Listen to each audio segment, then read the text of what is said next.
മധുരം നന്നായിട്ട് കഴിക്കുന്ന ശീലം നിങ്ങൾക്കുണ്ടെങ്കിലേ നിങ്ങളുടെ വയറ്റിൽ എന്തായാലും ഒരു ബാക്ടീരിയ വളരാനുള്ള സാധ്യത വളരെ വളരെ ചാൻസ് കൂടുതലാണ്. അപ്പോൾ എന്താണ് ഈ ബാക്ടീരിയ വളരാൻ ചാൻസസ് ഉള്ളത്, അല്ലെങ്കിൽ ബാക്ടീരിയ കൊണ്ട് എന്തെങ്കിലും പ്രയാസങ്ങളുണ്ടോ എന്നുള്ള പല ആളുകൾക്ക് ഡൗട്ട് ഉണ്ടായിരിക്കും. ചില ആളുകൾക്ക് ഈ ബാക്ടീരിയ കാരണം എന്ത് ചെയ്യുന്നുണ്ട്, ഗ്യാസ്ട്രിക് അൾസറുകൾ ഫോം ചെയ്യുന്നുണ്ട്, അല്ലെങ്കിൽ വയറ്റിൽ ക്യാൻസർ ഫോം ചെയ്യുന്നുണ്ട്. അപ്പോൾ ഇത് ഉള്ള ആളുകൾക്ക്, പല ആളുകൾക്ക് ഇത് കേൾക്കുമ്പോൾ എൻ്റെ വയറ്റിൽ ഉണ്ടെങ്കിൽ അത് പെട്ടെന്ന് നശിച്ചു പോലെ, അല്ലെങ്കിൽ എനിക്ക് അങ്ങനത്തെ പ്രശ്നങ്ങളൊന്നുമില്ല എന്നുള്ള ഒരു ധാരണ ഉണ്ടായിരിക്കും. പക്ഷേ ഇന്ത്യയിൽ കണക്ക് പ്രകാരം ഏകദേശം 70% എന്ത് ചെയ്യുന്നുണ്ട്, ആളുകൾക്ക് ഈ ബാക്ടീരിയ ഇൻഫെക്റ്റഡ് ആണ്. അപ്പോൾ മിക്ക ആളുകൾക്കും ഗ്യാസിൻ്റെ പ്രയാസങ്ങൾ, നെഞ്ചരിച്ചിൻ്റെ പ്രയാസങ്ങൾ, ഛർദ്ദിക്കാൻ വരിക, ഇടയ്ക്കിടയ്ക്ക് ഇങ്ങനെ ഓക്കാനം വരുന്ന പ്രയാസങ്ങൾ, മൈഗ്രെയിൻ്റെ പ്രശ്നങ്ങൾ, അതുപോലെ കോൺസ്റ്റിപ്പേഷൻ പ്രശ്നങ്ങൾ, ഇൻഡേഷൻ ശരിയായ രീതിയിൽ ഭക്ഷണമൊന്നും ദഹിക്കുന്നില്ല എന്നുണ്ടെങ്കിൽ അങ്ങനെയുള്ളവർക്കൊക്കെ എന്ത് ചെയ്യും, ഈ പറഞ്ഞ ബാക്ടീരിയൽ ഇൻഫെക്ഷനുള്ള സാധ്യത വളരെ വളരെ കൂടുതലുണ്ട് എന്നതാണ് സൂചിപ്പിക്കുന്നത്. ഈ ബാക്ടീരിയയുടെ പ്രസൻസ് അല്ലെങ്കിൽ അത് കാരണമായിട്ടാണ് മിക്ക ആളുകൾക്കും വയറ് സംബന്ധമായിട്ടുള്ള ഈ പ്രയാസങ്ങൾ കൂടാനുള്ളൊരു കാരണം. അപ്പോൾ അതുകൊണ്ട് തന്നെ നിങ്ങൾ കൂടുതലായിട്ട് ഗ്യാസ് മെഡിസിൻ കഴിക്കുന്നുണ്ടാകും, മറ്റു പലതും എടുക്കുന്നുണ്ടായിരിക്കും, പക്ഷേ ഈ ഗ്യാസ് പൂർണ്ണമായിട്ട് മാറുന്നുണ്ടാവില്ല എന്നുള്ളതാണ്. അപ്പോൾ എന്തുകൊണ്ടാണ്, അല്ലെങ്കിൽ മധുരം കഴിക്കുന്ന ആളുകൾക്ക്, ഷുഗർ കൂടുതലായിട്ട് എടുക്കുന്ന ആളുകൾക്ക്, പ്രത്യേകിച്ച് മിഠായികൾ, ചോക്ലേറ്റ്സുകൾ കൂടുതൽ കഴിക്കുക, നമ്മളിപ്പോഴത്തെ കുട്ടികൾക്ക്, നമ്മുടെ ഇപ്പോഴത്തുള്ള കുട്ടികൾക്കൊരു ശീലമാണ് എപ്പോഴും മിഠായികൾ അല്ലെങ്കിൽ ബേക്കറി ഐറ്റംസ്, ലഡു പോലെയുള്ള, ജിലേബി പോലെയുള്ള കൂടുതലായിട്ട് മധുര പലഹാരങ്ങൾ എടുക്കുന്ന ആളുകൾക്ക് ഈ ബാക്ടീരിയ വയറിൽ കൂടുതൽ പെട്ടെന്ന് ആക്റ്റീവ് ആകാനുള്ള സാധ്യത വളരെ വളരെ കൂടുതലുണ്ട്. അപ്പോൾ ഇന്ന് നമ്മളിവിടെ ഡിസ്കസ് ചെയ്യാൻ പോകുന്നത് ഈ വയറ്റിൽ ഉണ്ടാകുന്നത് എന്തുകൊണ്ടാണ് ഈ ബാക്ടീരിയ ആക്റ്റീവ് ആകുന്നത്, അല്ലെങ്കിൽ മധുരം കഴിക്കുമ്പോൾ ഇത് എന്തുകൊണ്ട് കൂടുന്നു, ഇതുകൊണ്ട് എന്തൊക്കെ നമുക്ക് പ്രശ്നങ്ങളുണ്ട്, ഇതെങ്ങനെ നമുക്ക് സോൾവ് ചെയ്യാൻ കഴിയുമെന്നതിനെ കുറിച്ചിട്ടാണ് ഇന്ന് നമ്മൾ ഡിസ്കസ് ചെയ്യാൻ പോകുന്നത്. എൻ്റെ പേര് doctor Siraj, medical officer, QNB hospital, Koduvally.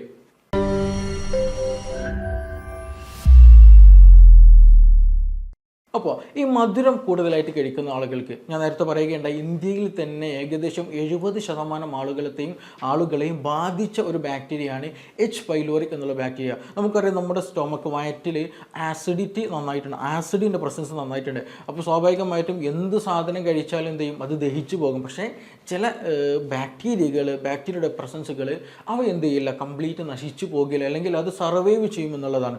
അതിനുള്ള സംവിധാനങ്ങൾ നമ്മുടെ വയറ്റിൽ അവർ തന്നെ ക്രമീകരിക്കും എന്നുള്ളതാണ്. അപ്പോൾ ഞാൻ നേരത്തെ പറഞ്ഞതുപോലെ നിങ്ങൾ അമിതമായിട്ട് ഷുഗർ ഒക്കെ എടുക്കുന്ന ആളുകൾ, എപ്പോഴും മധുരം കഴിക്കുന്ന ശീലങ്ങളുണ്ടെങ്കിൽ, കുട്ടികൾക്കൊക്കെ ഇന്ന് ഗ്യാസ്, അസിഡിറ്റി നന്നായിട്ട് കൂടുതൽ ബാധിച്ച ആളുകളാണ്. അപ്പോൾ കൂടുതൽ ആളുകൾക്ക് നമുക്കറിയാം വിരശല്യം ഉള്ള ആളുകളൊക്കെ ഉണ്ടായിരിക്കും, അവർ കൂടുതലായിട്ടും മധുരം കഴിക്കുന്ന സ്വഭാവമായിരിക്കും. അതായത് ബേക്കറി, മിഠായിസ് എന്തെങ്കിലുമൊക്കെ കഴിക്കുകയുള്ളൂ, പക്ഷേ നമ്മുടെ വീട്ടിലുണ്ടാക്കുന്ന പച്ചക്കറികളോ ഫ്രൂട്ട്സുകളോ മറ്റുള്ള കാര്യങ്ങളൊന്നും അവർക്ക് ആവശ്യമുണ്ടാവില്ല. മധുരം നന്നായിട്ട് കഴിക്കുകയും ചെയ്യും, പക്ഷേ ശരീരത്തിൽ അതൊന്നും കാണുകയില്ല, ശരീരം വലിയ തിന്നായിട്ട് തടി കുറഞ്ഞു വരുന്നത് കാണാൻ കഴിയും. കാരണം ഇതെല്ലതും വയറ്റിൽ അൺവാണ്ടഡ് ആയിട്ടില്ല, ആവശ്യമില്ലാത്ത പല ബാക്ടീരിയകൾ, വിരകളുടെയൊക്കെ പ്രസൻസിനെ സൂചിപ്പിക്കുന്നതാണ് ഈ ഒരു സ്വഭാവങ്ങളൊക്കെ ഉള്ളത്. എന്നതുപോലെ തന്നെയാണ് ഈ മുതിർന്ന ആളുകൾക്കും എന്ത് ചെയ്യും, കൂടുതലായിട്ട് പഞ്ചസാര എടുക്കുന്ന ശീലങ്ങളുണ്ടെങ്കിൽ, ഷുഗറി കണ്ടൻസ് എടുക്കുന്ന ഒരു ശീലമുണ്ടെങ്കിൽ, കൂടുതൽ കൂൾ ഡ്രിങ്ക്സുകളൊക്കെ, നല്ല മധുര പാനീയങ്ങളൊക്കെ കൂടുതലായിട്ട് കഴിക്കുന്ന ശീലമുള്ള ആളുകൾക്ക് അവർക്ക് ഈ സാധ്യത വളരെ വളരെ കൂടുതലാണെന്നുള്ളതാണ്. അതിന് പല കാരണങ്ങളും പറയുന്നുണ്ട്, വെറുതെ അങ്ങ് പറയുന്നതല്ല. അതിലൊന്നാമതായിട്ട് ഈ എച്ച് പൈലോറിക് ബാക്ടീരിയ, നമ്മൾ നേരത്തെ സൂചിപ്പിച്ചല്ലോ, ഈ എച്ച് പൈലോറിക് ബാക്ടീരിയയാണ് ഈ വയറ്റിൽ സർവൈവ് ചെയ്തിട്ട് നമുക്ക് ഈവൻ ഗ്യാസ്ട്രിക് ക്യാൻസർ വരെ റീസണബിൾ ആയിട്ട് ഉണ്ടാക്കുന്നത്, അല്ലെങ്കിൽ അതുവരെ ഉണ്ടാക്കാനുള്ള ഒരു കഴിവ്, അല്ലെങ്കിൽ അത് വരെ ഉണ്ടാക്കാനുള്ള ഒരു കാരണമായിട്ട് പലപ്പോഴും എച്ച് പൈലോറിക് ഇൻഫെക്ഷൻ ഒരു കാരണമാകുന്നുണ്ട്. അപ്പോൾ ഞാൻ നേരത്തെ പറഞ്ഞതുപോലെ 70% ആളുകൾ ബാധിച്ചതുമാണ്. നമ്മുടെ വീട്ടിൽ ഒരു 10 ആളുണ്ടെങ്കിൽ ആ 10ൽ 7 പേരെങ്കിലും എന്ത് ചെയ്തിട്ടുണ്ടായിരിക്കും, ഈ ബാക്ടീരിയ ബാധിച്ചിട്ടുണ്ടായിരിക്കും. പക്ഷെ ചില ആളുകൾക്ക് എന്ത് ചെയ്യണല്ലോ, ബാധിച്ചിട്ടുണ്ടെങ്കിൽ പോലും, അല്ലെങ്കിൽ വയറ്റിൽ പ്രസൻ്റ് ആണെങ്കിൽ പോലും ചില ആളുകളുടെ വയറ്റിലാണ് അത് കൂടുതൽ ആക്റ്റീവായിട്ടുണ്ടാവുക. ചില ആളുകൾക്ക് എന്ത് ചെയ്യും, ആക്റ്റീവ് അല്ലാത്ത ഡിയാക്റ്റീവ് ഫോമിലായിരിക്കും അവിടെ ഉണ്ടായിരിക്കുക എന്നുള്ളതാണ്. അപ്പോൾ ആക്റ്റീവ് ആകാൻ ഈ പറഞ്ഞതുപോലെ കൂടുതൽ മധുരമൊക്കെ എടുക്കുന്ന ആളുകൾ, കൂടുതൽ പഞ്ചസാര കഴിക്കുന്ന ശീലമുണ്ടെങ്കിൽ, ഷുഗറി ഡ്രിങ്ക്സ് കഴിക്കുന്നുണ്ടെങ്കിൽ ഈ ബാക്ടീരിയ എന്ത് ചെയ്യും, ആക്റ്റീവ് ആകാനുള്ള സാധ്യത വളരെ വളരെ കൂടുതലാണെന്നുള്ളതാണ്. അതാണ് ഞാൻ നേരത്തെ പറഞ്ഞത്. അപ്പോൾ നമ്മൾ കൂടുതലായിട്ട് മധുരം എടുക്കുന്നുണ്ടെങ്കിൽ, ഈ മധുരം കഴിക്കുന്നത് കൊണ്ട് ഈ ബാക്ടീരിയ എന്ത് ചെയ്യും, ഇതിൽ നന്നായിട്ട് ന്യൂട്രീഷ്യസ് ആയിട്ട്, അത് ഈ ബാക്ടീരിയക്ക് ഏറ്റവും താല്പര്യമുള്ള, ഏറ്റവും കൂടുതൽ കഴിക്കാൻ ഇഷ്ടമുള്ള സംഗതിയാണ് മധുരം എന്നുള്ളത്. അപ്പോൾ അമിതമായിട്ട് മധുരം എടുക്കുന്നുണ്ടെങ്കിൽ ബാക്ടീരിയ എന്ത് ചെയ്യും, ഇത് നന്നായിട്ട് ഇത് യൂട്ടിലൈസ് ചെയ്യാൻ തുടങ്ങും, അത് ആക്റ്റീവ് ആകാൻ തുടങ്ങും. അതേപോലെ തന്നെ ബാക്ടീരിയ ബാക്ടീരിയയിൽ എന്ത് ചെയ്യുന്നുണ്ട്, ഒരുപാട് ജീനുകളുണ്ട്. എ പോലെയുള്ള ഒരുപാട് ജീനുകളൊക്കെ ഉണ്ട്. ഈ ജീനുകളൊക്കെ നീ ആക്റ്റീവായിട്ട് എന്ത് ചെയ്യും, ഈ ബാക്ടീരിയ തന്നെ ഒരു ആക്റ്റീവ് ഫോമിലേക്ക്, അല്ലെങ്കിൽ അത് നന്നായിട്ട് നമ്മുടെ ശരീരത്തിൽ വയറ്റിൽ നന്നായിട്ട് വർക്ക് ചെയ്യുന്ന ഒരു കണ്ടീഷനിലേക്ക് എത്തും എന്നുള്ളതാണ്. അപ്പോൾ കൂടുതലായിട്ട് മധുരം എടുത്തു കഴിഞ്ഞാൽ എന്ത് ചെയ്യും, ഈ ബാക്ടീരിയയിലുള്ള ജീനുകൾ വർക്ക് ചെയ്തിട്ട് ഇത് നന്നായിട്ട് എന്ത് ചെയ്യും, ആക്റ്റീവായിട്ട് ഇൻഫ്ലമേറ്ററി കണ്ടീഷൻ ഉണ്ടാക്കാനുള്ള സാധ്യത വളരെ വളരെ കൂടുതലാണ് എന്നുള്ളതാണ്. രണ്ടാമത്തെ ഒരു കാര്യം, ഈ പഞ്ചസാര അല്ലെങ്കിൽ മധുരം കൂടുതൽ എടുക്കുന്നത് കാരണമായിട്ട് ഈ ബാക്ടീരിയ എന്ത് ചെയ്യും, അതിൽ നന്നായിട്ട് സക്ക് ചെയ്തിട്ട് വയറ്റിൽ നന്നായിട്ട് ഒട്ടിപ്പിടിച്ചിരിക്കാനുള്ള കഴിവ് നന്നായിട്ട് അതിന് കിട്ടും എന്നുള്ളതാണ്. അപ്പോൾ കൂടുതലായിട്ട് മധുരം എടുക്കുന്ന ആളുകൾ നിർബന്ധമായിട്ട് ശ്രദ്ധിക്കുക. ഇത് ഈ നിങ്ങളുടെ വയറ്റിൽ ഈ ബാക്ടീരിയ പ്രസൻ്റ് ആയിട്ടുണ്ടെങ്കിൽ ഇത് നന്നായിട്ട് എന്ത് ചെയ്യും, നമ്മുടെ വയറ്റിൽ സ്റ്റക്ക് ചെയ്തിട്ട് നന്നായിട്ട് അറ്റാച്ച്ഡ് ആയിട്ട് ബോഡിയോട് നന്നായിട്ട് അറ്റാച്ച്ഡ് ആയിരിക്കുന്ന ഒരു കണ്ടീഷനും കൂടെ ഉണ്ടാക്കുന്നുണ്ട് എന്നുള്ളത് നമ്മൾ തിരിച്ചറിയേണ്ടതാണ്. അപ്പോൾ അങ്ങനെ ഒട്ടിപ്പിടിച്ചിട്ട് എന്ത് ചെയ്യും, ഇത് നന്നായിട്ട് ആക്റ്റീവ് ആകാനുള്ള സാധ്യത വളരെ കൂടുതലാക്കിയെടുക്കും. പിന്നെ ഒരു കാര്യം എന്ന് വെച്ചിട്ടുണ്ടെങ്കിൽ ഇതിന് ഒരു ഫേവറബിൾ ആയിട്ട് നമുക്കറിയാം, നമുക്ക് ഓരോ ജീവികളും വളരാനുള്ളൊരു ഫേവറബിൾ കണ്ടീഷൻ ഉണ്ടായിരിക്കും എന്നുള്ളതാണ്. അതിനാവശ്യമായിട്ടൊരു ന്യൂട്രീഷ്യസ് കിട്ടുക, വെള്ളം കിട്ടുക, അല്ലെങ്കിൽ അതിനാവശ്യമായിട്ടുള്ള ഊഷ്മാവ് കിട്ടുക, അങ്ങനെയുള്ളൊരു ഫേവറബിൾ ഒരു സ്യൂട്ടബിൾ ആയിട്ടുള്ള ഒരു എൻവയോൺമെൻറ്റ് ഉണ്ടാകുക എന്നുള്ളത് നിർബന്ധമാണ്. എന്നതുപോലെയാണ് നമ്മൾ മധുരം അമിതമായിട്ട് കഴിച്ചിട്ടുണ്ടെങ്കിൽ എന്ത് ചെയ്യും, ഇതിന് ഫേവറബിൾ ആയിട്ടുള്ള കണ്ടീഷനാണ് ആ സമയത്ത് അവിടെ ബോഡിയിൽ ഉണ്ടാവുക എന്നുള്ളത്.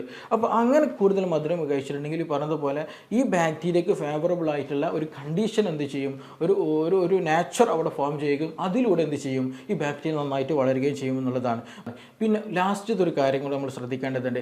അമിതമായിട്ട് ഷുഗർ കഴിച്ചിട്ടുണ്ട്, നമുക്കറിയാം ഡയബറ്റിക് ആയ ആളുകളൊക്കെ ഒരു അവസ്ഥ എന്താണ്, ഇമ്മ്യൂണിറ്റി നന്നായിട്ട് കുറയും എന്നുള്ളതാണ്. അപ്പോൾ നമ്മളും അമിതമായിട്ട് മധുരം എടുക്കുന്ന ശീലമുണ്ടെങ്കിൽ എപ്പോഴും ബ്ലഡിൽ എപ്പോഴും ഷുഗർ കൂടിക്കൊണ്ടിരിക്കുന്ന കണ്ടീഷനൊക്കെ ആണെന്നുണ്ടെങ്കിൽ സ്വാഭാവികമായിട്ടും നമ്മുടെ ഇമ്മ്യൂണിറ്റിയുടെ എന്ത് ചെയ്യും, നല്ല കുറവുണ്ടായിരിക്കും. പെട്ടെന്ന് ഇൻഫ്ലമേഷൻസ്, പെട്ടെന്നുള്ള ഇൻഫെക്ഷൻസ് ഒക്കെ കൂടുതലായിട്ട് ബാധിക്കും. അപ്പോൾ ചുരുക്കി പറഞ്ഞാൽ നമ്മൾ അമിതമായിട്ട് മധുരം എടുക്കുമ്പോൾ ഈ പറഞ്ഞിട്ടുള്ള ഈ ബാക്ടീരിയ നന്നായിട്ട് ആക്റ്റീവ് ആകും, നന്നായിട്ട് സക്ക് ചെയ്തിട്ട് നമ്മുടെ ശരീരത്തിൽ പിടിച്ചിരിക്കും. അതേപോലെ നമ്മുടെ ഇമ്മ്യൂണിറ്റി നന്നായിട്ട് കുറവായിരിക്കും. അതുമാത്രമല്ല ഇത് ഇൻഫ്ലമേഷൻ, അത് പെട്ടെന്ന് ഈ മധുരം അല്ലെങ്കിൽ ഈ ഷുഗർ കൂടുതലായിട്ടുള്ള കണ്ടീഷനിൽ നന്നായിട്ട് പെട്ടെന്നുള്ള ഇൻഫ്ലമേഷൻ ഉണ്ടാക്കാനും ഇത് ഹെൽപ്പ് ചെയ്യും എന്നുള്ളതാണ്. അപ്പോൾ അതുകൊണ്ട് തന്നെ നിങ്ങൾ കൂടുതലായിട്ട് മധുരം എടുക്കുന്നുണ്ട്, ഈ പറഞ്ഞതുപോലെ ഷുഗറി കണ്ടൻസ് ഒക്കെ എടുക്കുന്നുണ്ടെങ്കിൽ അവരുടെ ബോഡിയിൽ ഈ എച്ച് പൈലോറിക്ക് നന്നായിട്ട് ആക്റ്റീവ് ചെയ്യും. ഇനി ഒരു സംശയം ഉണ്ടായിരിക്കും, അപ്പോൾ ഡോക്ടറെ എൻ്റെ ശരീരത്തിൽ ഉണ്ടെങ്കിൽ ഞാൻ നന്നായിട്ട് മധുരം കഴിക്കുന്ന ശീലമുള്ളതാണ്, അപ്പോൾ ഞാനിത് മധുരം എടുക്കുന്നുണ്ട്, പക്ഷേ എനിക്ക് എന്തെങ്കിലും പ്രശ്നങ്ങളായിട്ട് എനിക്ക് തോന്നുന്നില്ല, എനിക്ക് ക്യാൻസറിൻ്റെ പ്രശ്നങ്ങളില്ല, അല്ലെങ്കിൽ മറ്റു ബുദ്ധിമുട്ടുകളോ ഒന്നും ഇല്ല, ഇങ്ങനെയുള്ള പല ആളുകളും സംശയങ്ങളുണ്ടായിരിക്കും. പക്ഷേ ഈ എച്ച് പൈലോറി ആക്റ്റീവായിട്ടുള്ള ആളുകളുടെ സിമ്പിളായിട്ട് കുറച്ച് കാര്യങ്ങൾ നോക്കിയാൽ തന്നെ അവർ മനസ്സിലാക്കാൻ കഴിയും ഇതിന് ചാൻസസ് എത്രത്തോളം ഉണ്ട് എന്നുള്ളത്. അതിൽ ഒന്നാമതാണ് ഗ്യാസിൻ്റെ പ്രശ്നങ്ങൾ നന്നായിട്ടുണ്ടായിരിക്കും. ഈ എച്ച് പൈലോറിക് ഇൻഫെക്ഷൻ കൂടുതലായിട്ടുള്ള ആളുകളുടെ വയറ്റിൽ നന്നായിട്ട് ഒരു ബ്ലോട്ടിങ് പോലെ ഉണ്ടായിരിക്കുക, ഗ്യാസ് പോലെ ഉണ്ടായിരിക്കും, നെഞ്ചെരിച്ചിൽ പോലെ, ഛർദ്ദിക്കാൻ വരുന്ന പോലെ ഉണ്ടാവുക, ഇൻഡൈജഷൻ ദഹനക്കേട് പോലെ ഉണ്ടാകുക. ചില ആളുകൾക്ക് കോൺസ്റ്റിപ്പേഷൻ പ്രയാസങ്ങളുണ്ടായിരിക്കും, ശോധനക്കുറവ് നന്നായിട്ട് വരിക, പൈൽസിൻ്റെ പ്രശ്നങ്ങൾ, ഫിഷറിൻ്റെ പ്രശ്നങ്ങൾ, ഫിസ്റ്റുല പോലെയുള്ള പ്രശ്നങ്ങളൊക്കെ ഇടയ്ക്കിടയ്ക്ക് ഇങ്ങനെ എന്ത് ചെയ്യും, മൂലസംബന്ധമായിട്ടുള്ള അസുഖങ്ങൾ ഇടയ്ക്കിടയ്ക്ക് വന്നുകൊണ്ടിരിക്കുക, വയറുവേദന നന്നായിട്ട് ഉണ്ടാവുക, വിശപ്പില്ലാത്ത പ്രശ്നങ്ങൾ, ഇങ്ങനെയുള്ള പല കണ്ടീഷനുകളും ഈ ബാക്ടീരിയ എന്ത് ചെയ്യും, ഈ ബാക്ടീരിയയുടെ പ്രവർത്തന ഫലമായിട്ട് നമ്മുടെ ബോഡിയിൽ ഉണ്ടാകുമെന്നുള്ളതാണ്. അതായത് നമ്മുടെ ഈ ഒരു ബാക്ടീരിയ നമ്മുടെ സ്റ്റൊമക്കിൽ നമ്മൾ ഭക്ഷണം എത്തിച്ചേരുന്ന ആ വയറ്റിൽ എന്ത് ചെയ്യും, ഇത് നന്നായിട്ട് ഇൻഫ്ലമേഷൻ ഉണ്ടാക്കും. ഈ ഇൻഫ്ലമേഷൻ കാരണം അവിടെ ഉണ്ടാകുന്ന അസിഡിറ്റിയിൽ നന്നായിട്ട് മാറ്റം ഉണ്ടായിരിക്കും. ചില ആളുകൾക്ക് എന്ത് ചെയ്യും, ഹൈപ്പർ അസിഡിറ്റി ഉണ്ടാക്കും, ചില ആളുകൾക്ക് ഹൈപ്പോ അസിഡിറ്റിയും ഉണ്ടാക്കുന്ന ഒരു ബാക്ടീരിയ കൂടെയാണ് എച്ച് പൈലോറിക് എന്നുള്ളത്. ഈ അടുത്ത കാലത്തായിട്ട് ഇതിന് ഈ ഒരു പഠനത്തിന് അല്ലെങ്കിൽ കൂടുതൽ ക്യാൻസർ പോലെയുള്ള ഗ്യാസ്ട്രിക് ക്യാൻസറിനുള്ള പ്രധാന കാരണമായിട്ടുള്ള ഒരു കാര്യം കൂടെയാണ് ഈ പറഞ്ഞിട്ടുള്ള എച്ച് പൈലോറിക് ഇൻഫെക്ഷൻ എന്നുള്ളത്. അതുകൊണ്ട് ഈ ഒരു ഇൻഫെക്ഷൻ ഉള്ളത് കൊണ്ട് തന്നെയാണ് മിക്ക ആളുകളും ഒരുപാട് ഗ്യാസിൻ്റെ പ്രശ്നങ്ങളുണ്ട്, പക്ഷേ മെഡിസിൻ കഴിക്കും ഗ്യാസിനുള്ളത്, പക്ഷേ എന്ത് ചെയ്യുന്നില്ല, അസുഖം മാറുന്നില്ല, അല്ലെങ്കിൽ ഗ്യാസിൻ്റെ പ്രശ്നങ്ങൾ മാറുന്നില്ല എന്നുള്ളത്. അപ്പോൾ നിങ്ങൾ കൂടുതലായിട്ട് നിങ്ങൾക്ക് പ്രശ്നങ്ങളുണ്ട് എന്നുണ്ടെങ്കിൽ തീർച്ചയായിട്ടും നിങ്ങൾ എന്ത് ചെയ്യണം, ഒരു ഡോക്ടറെ കണ്ടിട്ട് എന്താണ് പ്രശ്നങ്ങൾ, വയറ്റിൽ ഇതിൻ്റെ ഒരു പ്രസൻസ് ഉണ്ടോ എന്നുള്ളത് അറിയുന്നതിന് വേണ്ടിയുള്ള പല ടെസ്റ്റുകൾ അവൈലബിൾ ആണ്, അത് ഫൈൻഡ് ഔട്ട് ചെയ്യുകയും വേണം. ഇത് ഉണ്ട് എന്നുള്ളത് തെളിയിക്കുക. 1-2 കാര്യങ്ങളോട് ഞാൻ സൂചിപ്പിക്കുകയാണ്. ചില ആളുകൾക്ക് ഞാൻ നേരത്തെ പറഞ്ഞു, ചില ആളുകൾക്ക് ഹൈപ്പർ അസിഡിറ്റി നന്നായിട്ടുണ്ടാകും, ഛർദ്ദിക്കാൻ വരുന്ന പോലെ, വയറുവേദന, വയറ് കാളിച്ച, അതായത് ഭക്ഷണമൊക്കെ കഴിച്ച് ഒരു നല്ല വയറ് ഫുള്ളായി കഴിച്ചിട്ടുണ്ടായിരിക്കും, പക്ഷേ ഒരു അരമണിക്കൂർ 20 മിനിറ്റ് കഴിയുമ്പോൾ നന്നായിട്ട് വീണ്ടും വിശക്കുന്ന ഒരു ശീലം ഉണ്ടാവുക. അതുപോലെ ചില ആൾ ഭക്ഷണം കഴിച്ച പാടെ ടോയ്ലറ്റിൽ പോകുന്ന ടെൻഡൻസി ഉണ്ടാകുക, അല്ലെങ്കിൽ ഭക്ഷണം കഴിച്ചിട്ടത് വീണ്ടും ഇങ്ങോട്ട് പുളിച്ച് തികട്ടുന്ന പോലെ റിട്ടേൺ അടിച്ചിട്ട് തിരിച്ചു വരുന്ന സാഹചര്യം ചില ആളുകൾക്ക് ഉണ്ടാകുക,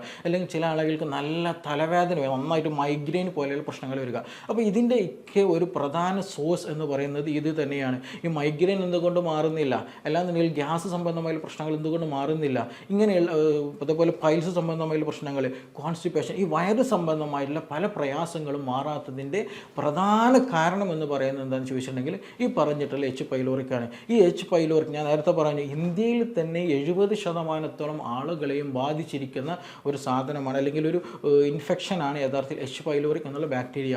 അപ്പോൾ നമ്മുടെ വീടുകളിൽ തന്നെ എത്രത്തോളം ഉണ്ട് എന്നുള്ളത് നമ്മൾ നോക്കണം. അപ്പോൾ ഇത് ഓൾമോസ്റ്റ് എല്ലാ ആളുകളെയും ബാധിച്ചൊരു കണ്ടീഷനാണ്. ഒരു ഭയങ്കരമായിട്ടുള്ള അസുഖം, ഈവൻ ക്യാൻസർ, ഗ്യാസ്ട്രിക് ക്യാൻസറിലേക്ക് വരെ നയിക്കാൻ ചാൻസസ് ഉള്ള ഒരു ബാക്ടീരിയ കൂടെയാണ്, ഒരു ഇൻഫെക്ഷൻ കൂടെയാണ്. അപ്പോൾ നമ്മൾ ജീവിതത്തിൽ ശ്രദ്ധിക്കേണ്ടത് നമ്മുടെ ഭക്ഷണത്തിൽ എന്താണ് കൂടുതൽ ഷുഗറി ആയിട്ടുള്ള കണ്ടന്റുകളൊക്കെ ഉണ്ടെങ്കിൽ നിർബന്ധമായിട്ടും അത് മാറ്റി വെക്കണം. അതിൻ്റെ കൂടെ എക്സസൈസുകൾ നന്നായിട്ട് ചെയ്യുക. സ്പൈസസ്, അമിതമായിട്ട് സ്പൈസസ് അല്ലെങ്കിൽ ചുവന്ന മുളക് അല്ലെങ്കിൽ ചീനമുളകൊക്കെ പലരും നല്ലതാണല്ലോ, കൊളസ്ട്രോൾ കുറയാനൊക്കെ നന്നായിട്ട് എടുക്കുന്നവരുണ്ടായിരിക്കും ചില ആളുകൾ. പക്ഷേ അതൊക്കെ അമിതമായിട്ട് കഴിഞ്ഞാൽ ഒരു കൺട്രോൾഡ് പാനിലല്ല, ഒരു ഡോക്ടറെ അണ്ടറിലല്ല എന്നുണ്ടെങ്കിൽ മറ്റു പല അസ്വസ്ഥതകളുണ്ടായിരിക്കും. ഈ എച്ച് പൈലോറിക് എന്നത് പോലെ തന്നെയാണ് ഗ്യാസ്ട്രിക് ആയിട്ടുള്ള അതിൻ്റെ ഒരു പ്രൊട്ടക്റ്റീവ് ലെയർ ഉണ്ട്, മ്യൂക്കോസൽ ലെയർ ഉണ്ട്. ഈ മ്യൂക്കോസൽ ലെയറൊക്കെ ദ്രവിക്കാൻ അമിതമായിട്ടുള്ള സ്പൈസസ് കാരണമായിട്ട്, അല്ലെങ്കിൽ അതിലൂടെ എന്ത് ചെയ്യും, ഈ പ്രൊട്ടക്റ്റീവ് ലെയർ നശിച്ചു പോവുകയും ഈ പറഞ്ഞപ്പോൾ അൾസർ പോലെയുള്ളതും ക്യാൻസർ പോലെയുള്ളത് അതിലൂടെ ഉണ്ടാവുകയും ചെയ്യും. അപ്പോൾ അമിതമായിട്ട് സ്പൈസസ് എന്ത് ചെയ്യുക, എടുക്കുന്നൊക്കെ ഉണ്ടെങ്കിൽ ശീലങ്ങളുണ്ടെങ്കിൽ ഒഴിവാക്കുക. മദ്യപാനം കൂടുതലായിട്ടുണ്ടെങ്കിൽ അത് ഒഴിവാക്കേണ്ടതുണ്ട്. അതുപോലെ തന്നെ നിങ്ങൾക്ക് എച്ച് പൈലോറിക് നേരത്തെ പറഞ്ഞ പോലെ പ്രശ്നങ്ങൾക്ക് ബുദ്ധിമുട്ടുകളൊക്കെ ഉണ്ടെങ്കിൽ അവരുടെ ഭക്ഷണത്തിലൊക്കെ എന്ത് ചെയ്യുക, മഞ്ഞളൊക്കെ ചേർക്കുന്നത് നല്ലതാണ്. അതേപോലെ വെളുത്തുള്ളി നല്ലതാണ്. ഇതൊക്കെ എന്താ വെച്ചാൽ ഇതിന് ആൻറ്റി ആയിട്ട്, ഇതിന് എതിരായിട്ട് പ്രവർത്തിക്കുന്നത് നമുക്ക് അവിടെ ഉണ്ടാക്കുന്ന ഇൻഫ്ലമേഷൻ കുറയ്ക്കാൻ, കൂടുതലായിട്ട് ഗ്യാസ് സംബന്ധമായ പ്രശ്നങ്ങൾ, ദഹനക്കഴിഞ്ഞ പ്രശ്നങ്ങളൊക്കെ കുറയ്ക്കാനൊക്കെ നന്നായിട്ട് ഹെൽപ്പ് ചെയ്യും. അതേപോലെ ബ്രോക്കോളി പോലെയുള്ള എന്ത് ചെയ്യുക ഭക്ഷണങ്ങളൊക്കെ ഉൾപ്പെടുത്തുന്നത്, ക്യാരറ്റ് പോലെയുള്ള ഭക്ഷണങ്ങൾ ഉൾപ്പെടുത്തുന്നത്, ഇതൊക്കെ എന്ത് ചെയ്യും, ഈ പറഞ്ഞ ഇൻഫെക്ഷൻസ് ഇൻഫ്ലമേഷനൊക്കെ കുറയ്ക്കാനൊക്കെ നന്നായിട്ട് ഹെൽപ്പ് ചെയ്യുന്നതാണ്. പക്ഷേ കൂടുതലായിട്ട് നിങ്ങൾക്ക് ഇൻഫെക്ഷൻ ഉണ്ട്, ഒരുപാട് കാലങ്ങളായിട്ട് ക്രോണിക് ആയിട്ട് നിങ്ങൾക്ക് ഇൻഫെക്ഷൻ ഇൻഫ്ലമേഷനൊക്കെ ഉണ്ട് എങ്കിൽ, ഗ്യാസിൻ്റെ പ്രശ്നങ്ങളുണ്ട്, വയറു സംബന്ധമായ പ്രശ്നങ്ങളുണ്ട്, ഇൻഡൈജഷൻ ഉണ്ട്, നന്നായിട്ട് വോമിറ്റിംഗ് ടെൻഡൻസികളുണ്ട്, മൈഗ്രെയിൻ്റെ പ്രശ്നങ്ങളൊക്കെ ഉണ്ട് എങ്കിൽ തീർച്ചയായിട്ടും ആ ബാക്ടീരിയയുടെ ആക്ഷൻ അല്ലെങ്കിൽ ഒരു ഹൈപ്പർ അസിഡിറ്റി ആണ്, ഹൈപ്പർ അസിഡിറ്റി മാറാനുള്ള പ്രവർത്തനങ്ങൾ നോക്കണം. ഹൈപ്പോ അസിഡിറ്റി ഉള്ളതാണെങ്കിൽ ആ ഹൈപ്പോ അസിഡിറ്റി പൂർണ്ണമായിട്ടും മാറാനുള്ള ഒരു സംവിധാനം നിർബന്ധമായിട്ടും കാണേണ്ടതുണ്ട്.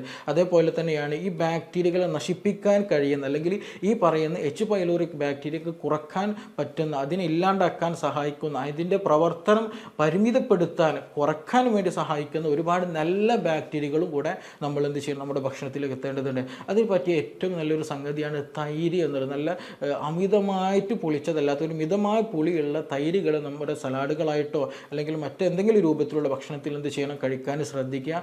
അത് നിർബന്ധമായിട്ടും ഇങ്ങനെയുള്ള അസിഡിറ്റി പോലെയുള്ള കോൺസ്റ്റിപ്പേഷൻ പോലെയുള്ള വയറ് സംബന്ധമായ പ്രയാസങ്ങളൊക്കെ കൂടുതലുള്ള ആളുകളൊക്കെ ഉണ്ടെങ്കിൽ അവരത് ഭക്ഷണത്തിൽ ഉൾപ്പെടുത്താൻ ശ്രദ്ധിക്കുക.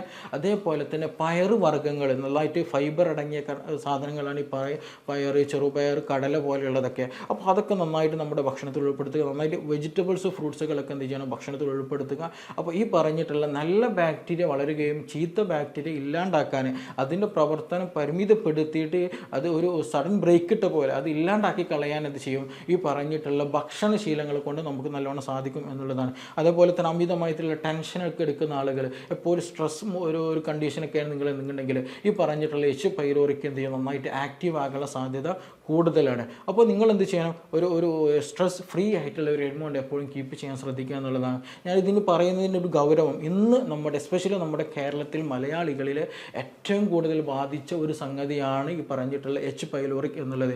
അത് നമ്മൾ പലപ്പോഴും പറയാറുണ്ട്, നിങ്ങൾ അമിതമായിട്ട് ഭക്ഷണം കഴിച്ചത് കൊണ്ടാണ്, അല്ലെങ്കിൽ നിങ്ങൾക്ക് മറ്റെന്തെങ്കിലും പ്രശ്നങ്ങളെ കൊണ്ടാണ്, കൂടുതൽ സ്പൈസസ് ഉപയോഗിച്ചാൽ എരിവുള്ളത് കൊണ്ട്, അല്ലെങ്കിൽ ഓയിൽ ഉപയോഗിച്ചത് മാത്രമാണ് എന്നുള്ള രീതിയിൽ പല ആളുകളും അത് മാറ്റി വെക്കാറുണ്ട്. പക്ഷേ നമ്മൾ ആദ്യം ശ്രദ്ധിക്കേണ്ടത്, നമ്മൾ പലയിടങ്ങളിൽ ഭക്ഷണം കഴിക്കുന്നവരാണ്, നമ്മളിലൊക്കെ നമ്മൾ അറിയാതെ തന്നെ എന്ത് ചെയ്യും, ഈ പറഞ്ഞിട്ടുള്ള ബാക്ടീരിയകൾ വന്നു കൂടിയിട്ടുണ്ട്. നേരത്തെ പറഞ്ഞതുപോലെ 70% ഒരു പോപ്പുലേഷനെ ഓവറോൾ ബാധിച്ച ഒരു കണ്ടീഷനിലാണ്. അപ്പോൾ കൂടുതലായിട്ട് ഗ്യാസസിൻ്റെ പ്രശ്നങ്ങളുണ്ടെങ്കിൽ, ഇതുപോലെയുള്ള അൾസർ പോലെയുള്ള പ്രശ്നങ്ങൾ, മൈഗ്രെയിൻ പോലെയുള്ള പ്രശ്നങ്ങൾ, വയറ് സംബന്ധമായി എന്തൊക്കെ പ്രശ്നങ്ങളുണ്ടോ അതിൽ എച്ച് പൈലോറിക്കിൻ്റെ ഇൻവോൾവ്മെൻറ്റ് ഉണ്ടോ എന്നുള്ളത് നോക്കണം. അതേപോലെ തന്നെ ഞാൻ നേരത്തെ പറഞ്ഞ പോലെ തൈര് പോലെയുള്ള ഭക്ഷണത്തിൽ ഉൾപ്പെടുത്തണം. ടർമറിക് പോലെയുള്ള മഞ്ഞൾ പോലെയുള്ളത്, അതേപോലെ തന്നെ വെളുത്തുള്ളി പോലെയുള്ളത്, മറ്റു പച്ചക്കറികളൊക്കെ എന്താ ചെയ്യുക ഭക്ഷണത്തിൽ ഉൾപ്പെടുത്തുക. അമിതമായിട്ട് ഭക്ഷണം കഴിക്കുന്ന ശീലങ്ങൾ ഒഴിവാക്കുക. ഒരു സ്ട്രെസ് ഫ്രീ ആയിട്ടുള്ള മാനസികമായിട്ട് നല്ല ഹാപ്പി മൂഡുള്ള നല്ല മൂഡുള്ള ഒരു കണ്ടീഷൻ എപ്പോഴും കീപ്പ് ചെയ്യാനൊക്കെ നന്നായിട്ട് ശ്രദ്ധിക്കുക. ഇല്ല എന്നുണ്ടെങ്കിൽ ഇത് നമ്മളെ മരണത്തിലേക്ക് വരെ കൊണ്ടെത്തിക്കാൻ പ്രാപ്തിയുള്ള ഒരു ഇൻഫെക്ഷൻ തന്നെയാണ്. അത് നിർബന്ധമായിട്ട് ശ്രദ്ധിക്കേണ്ടതാണ്. അപ്പോൾ ഇതുമായി ബന്ധപ്പെട്ട് നിങ്ങൾക്ക് എന്തെങ്കിലും സംശയം ഉണ്ടെങ്കിൽ, ഈ ബാക്ടീരിയ നിങ്ങളെ ബാധിച്ചിട്ടുണ്ടോ എന്ന് എങ്ങനെ മനസ്സിലാക്കാൻ പറ്റും എന്നൊക്കെ ഡൗട്ട് ഉണ്ടെങ്കിൽ, ഇതിന് എന്തൊക്കെ ഡോക്ടർ ട്രീറ്റ്മെൻറ്റ് എന്തൊക്കെ ചെയ്യണം, എനിക്ക് എന്നാലും പ്രശ്നങ്ങളൊക്കെ കാണുന്നു കൂടെയുണ്ട് എന്നൊക്കെ പല സംശയങ്ങളുണ്ടായിരിക്കും നിങ്ങളിൽ പലർക്കും. അപ്പോൾ എന്തെങ്കിലുമൊക്കെ കൂടുതലായിട്ട് അറിയണം, നിങ്ങൾ മനസ്സിലാക്കണം എന്നുണ്ടെങ്കിൽ നിങ്ങൾക്ക് താഴെ തന്നിട്ടുള്ള നമ്പറിൽ ബന്ധപ്പെടാവുന്നതാണ്. നമുക്കിനി മറ്റൊരു വിഷയവുമായി ബന്ധപ്പെട്ടിട്ട് വീണ്ടും കാണാം. Thank you.